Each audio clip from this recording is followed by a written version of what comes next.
The rain hammered against the funeral home windows as I stood in the back corner, watching my family gather around Mom's casket. The establishment was one of those expensive places on the Upper East Side, with crystal chandeliers and plush carpet that muffled every footstep. Mom would have hated the pretentiousness, but Dad insisted on maintaining appearances. My simple black dress, cotton, unadorned, nothing flashy, drew disapproving glances from relatives who'd arrived in designer outfits and expensive jewelry. The fabric felt smooth against my skin, deceptively simple in its elegant construction. "Victoria," my sister Miranda hissed, sliding up beside me with her perfectly styled blonde hair and $1,000 Hermes bag. She wore a black Chanel suit that probably cost more than most people's monthly salary. "At least try to look presentable next time. This is Mom's funeral, not some garage sale." She gestured dismissively at my dress, her diamond bracelet catching the fluorescent lights. "I mean, I know money's tight for you, but surely you could have borrowed something decent? You're embarrassing the family. Aunt Patricia was just asking me if you needed financial help to buy appropriate clothing." I looked down at my dress, a piece I'd personally designed 6 months ago. The fabric was hand-woven Italian silk, sourced from a mill in Tuscany that had been crafting luxury textiles for over 2 centuries. The simplicity was intentional, elegant in its restraint, what the fashion industry called quiet luxury. But Miranda saw only what she wanted. Her younger sister, the family disappointment, too poor to dress appropriately. "You're right," I said quietly, smoothing down the fabric that had cost more per yard than Miranda's entire outfit. "I should have put more thought into it." Miranda smiled triumphantly and returned to the front row. Her heels clicked against the marble floor, echoing through the solemn space. Dad stood near the casket in his expensive charcoal suit, playing the grieving widower while secretly checking his phone for stock updates. His consulting business had been struggling for 18 months, though he'd never admit it publicly.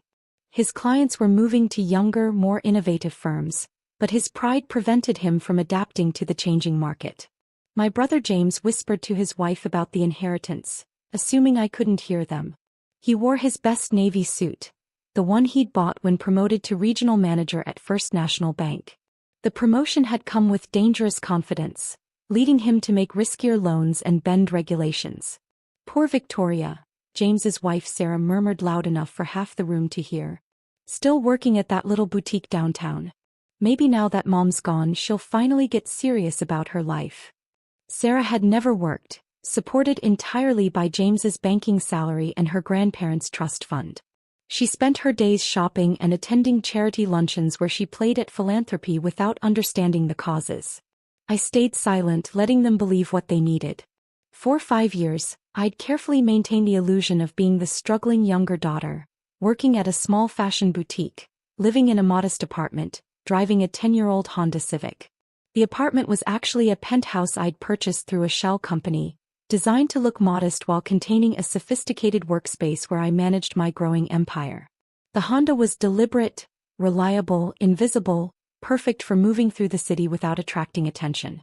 They were comfortable, successful in their minds, completely unaware of the empire I'd built while they dismissed my ambitions as childish fantasies. The funeral service dragged on with hollow speeches about Mom's kindness.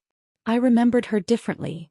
The woman who'd supported my early interest in fashion, who'd driven me to design classes when I was 12, who'd believed in my vision when everyone else called it playing with dolls. She'd saved tip money from the diner where she worked nights to pay for my art supplies. Mom had been gone from our lives long before cancer took her, worn down by years of Dad's indifference and my siblings' constant demands. During her final months, I'd anonymously paid all her medical bills through a charitable foundation I'd established. The family never knew where the money came from. During the viewing, relatives approached with that mixture of pity and condescension reserved for family members who hadn't made something of themselves. "Victoria's sweetheart," Aunt Patricia cooed. "How are you holding up? I know this must be especially difficult for you, what with your circumstances." Uncle Robert nodded sympathetically.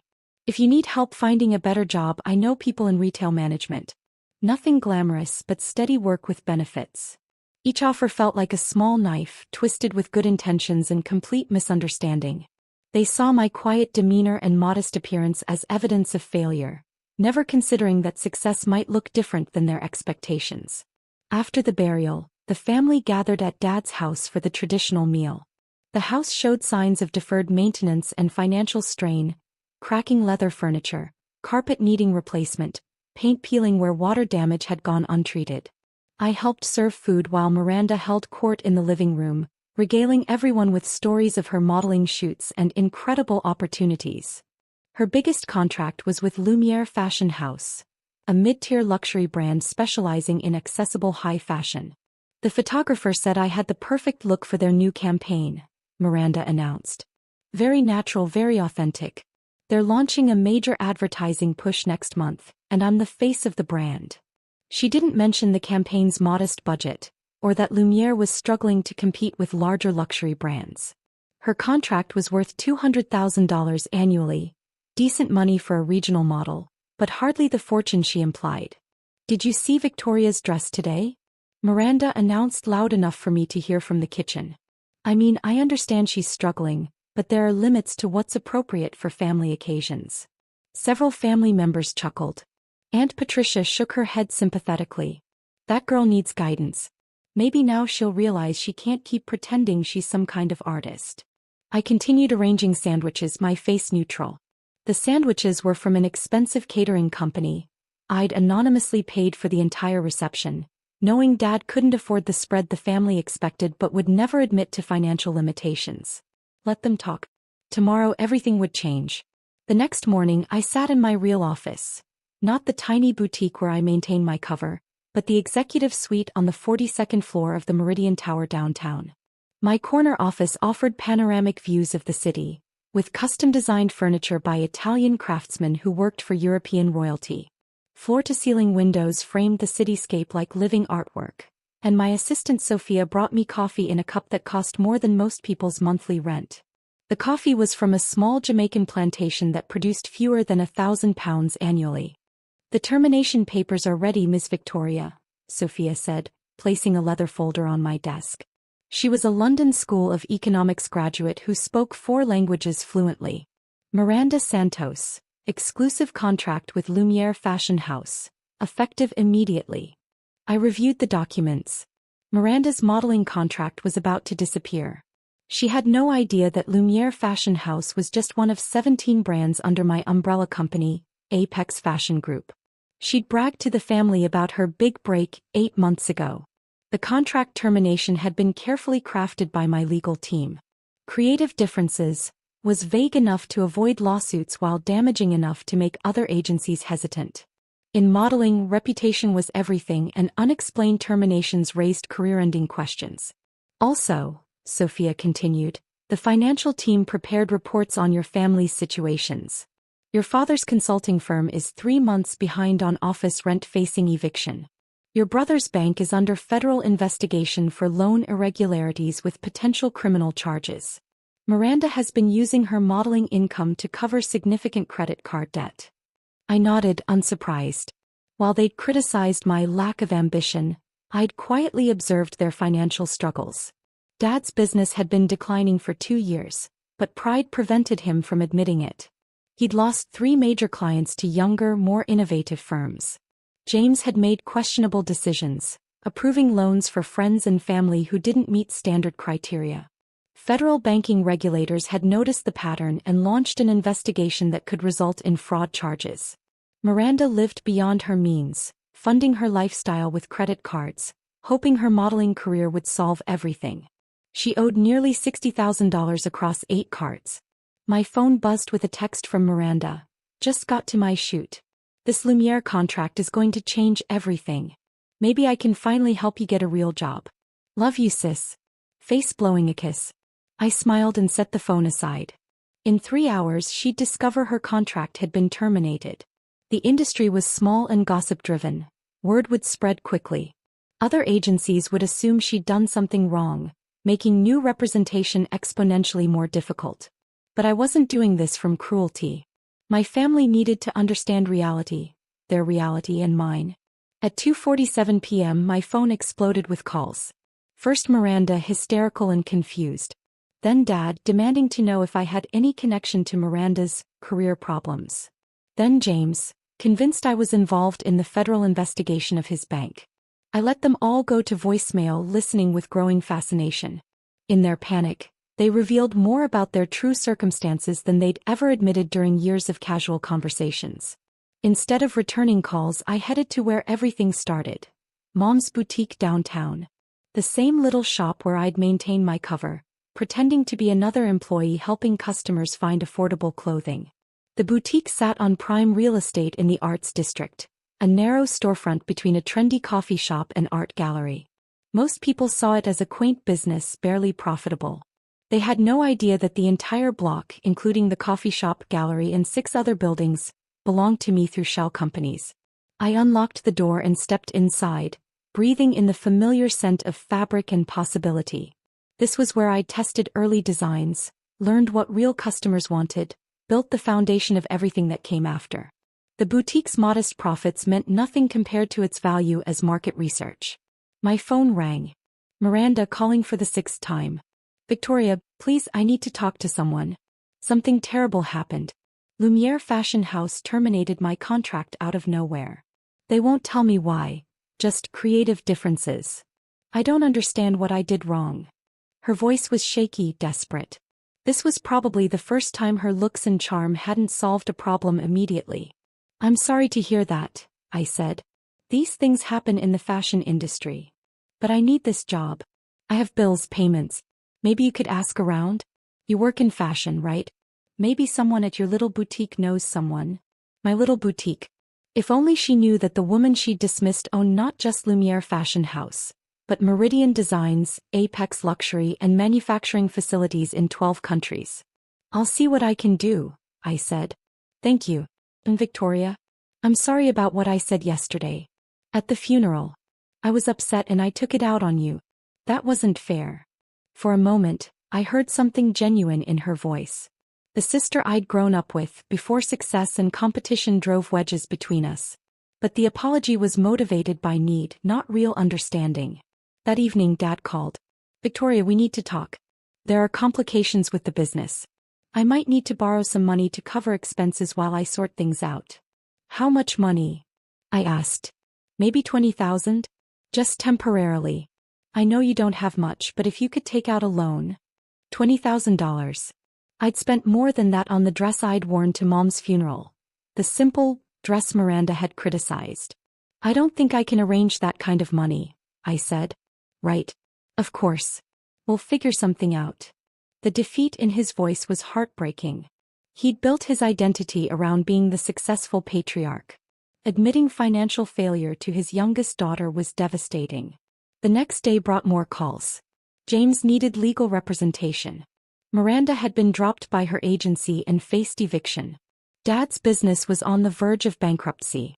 And they all looked to me, the family failure, expecting nothing but hoping for small miracles. I decided it was time for a family meeting. "I've rented a conference room at the Meridian Tower," I told them. "We need to discuss some things face to face." "The Meridian Tower?" Dad sounded impressed. "Isn't that expensive?" "I know someone who got us a discount," I said. Saturday afternoon, my family gathered in Conference Room A on the 42nd floor. The room was a masterpiece of corporate design, floor-to-ceiling windows offering panoramic city views, a polished mahogany table, leather chairs, and a wall-mounted display system. They looked uncomfortable in the sleek space. Miranda had dressed down, her designer outfits replaced by jeans and a sweater. Dad and James wore their best suits, trying to project success as their worlds crumbled. "Thank you all for coming," I said, standing at the head of the table. "I wanted to discuss our family's situation honestly." "If this is about money," Dad interrupted defensively, "we don't expect you to solve our problems. We know you're doing your best with limited resources." "Actually," I said, "I want to show you something." I activated the display screen and pulled up the first slide. Apex Fashion Group's corporate structure. 17 brands, 43 retail locations across North America and Europe, manufacturing partnerships across 4 continents. "This is my company," I said simply. The room fell silent. Miranda stared at the screen with growing recognition. She knew these brand names, had coveted pieces from several. "I don't understand," James said slowly. "This looks like a multi-billion-dollar corporation." "That's because it is. Current valuation is approximately $2.8 billion. I clicked to the next slide. Financial performance over 5 years. Revenue growth averaging 37% annually, profit margins exceeding industry standards, market expansion turning unknown brands into household names. The boutique downtown is my first location. I kept working there to stay connected to real customers and maintain a low profile. Miranda found her voice first. You own Lumiere Fashion House? Among others. 16 other brands to be precise. But you terminated my contract. I terminated Miranda Santos's contract. The agency never knew Victoria Santos was their ultimate boss. Dad studied the financial projections with sharp attention. This level of success. Victoria, why didn't you tell us? Because you never asked what I was actually doing. You saw what you expected. The struggling youngest daughter, the family disappointment. I clicked to the next slide. Documentation of my family's current financial situations. Dad's failing business, James's legal troubles, Miranda's debt crisis. I've been watching you struggle with problems I could solve with a phone call. But you were so convinced of my limitations that you never considered I might be capable of more. The room remained silent as they processed this information. Finally, Miranda spoke, barely above a whisper. At Mom's funeral, that dress was from my most recent collection. Hand-woven Italian silk, custom designed. Retail value would be around $12,000 if it were available for sale. Miranda covered her face. I told you it looked cheap. You told me what you believed based on your assumptions about my life.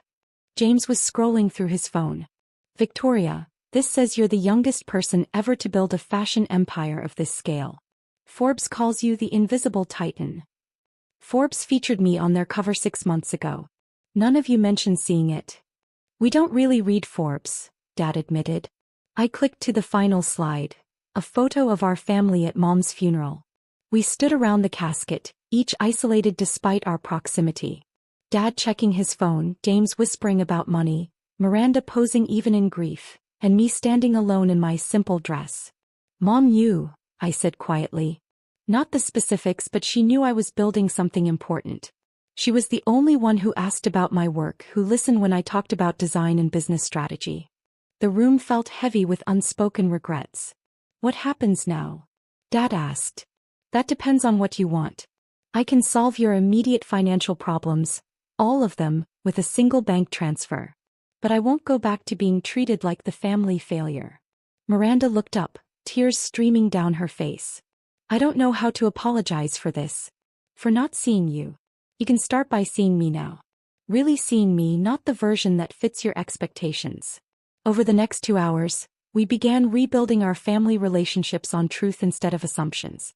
The conversation was painful, full of acknowledgments of hurt and years of misunderstanding, but also healing. I offered Dad a consulting contract with Apex Fashion Group.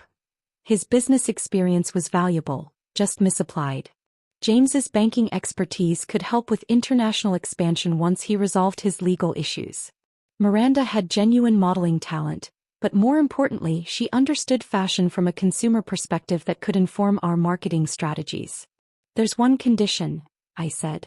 The boutique downtown stays exactly as it is. I'll continue working there some days, staying connected to the real world. Success doesn't mean losing touch with why I started this. 4 months later, our family gathered again for a happier occasion. Apex Fashion Group was going public, and the IPO celebration was in the same conference room where I'd revealed the truth. The transformation was remarkable.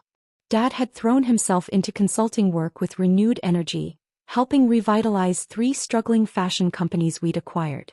James had resolved his legal issues and been promoted to head international banking for our European expansion. Miranda returned to modeling exclusively for our brands, helping develop campaigns that spoke to real women. As I stood at the podium preparing to ring the opening bell, I thought about Mom. She would have been proud, not of the money but of the family we were becoming. A family that finally saw each other clearly. The stock opened at $47 per share and closed at $62, valuing Apex Fashion Group at over $4 billion. The financial press hailed it as one of the most successful fashion IPOs in history. But the real victory had happened months earlier in a funeral home, when I'd chosen dignity over defensiveness and truth over comfort. My family had spent years telling me what I couldn't afford, never bothering to discover what I'd actually built. Now they knew the difference between assumptions and reality. And so did I.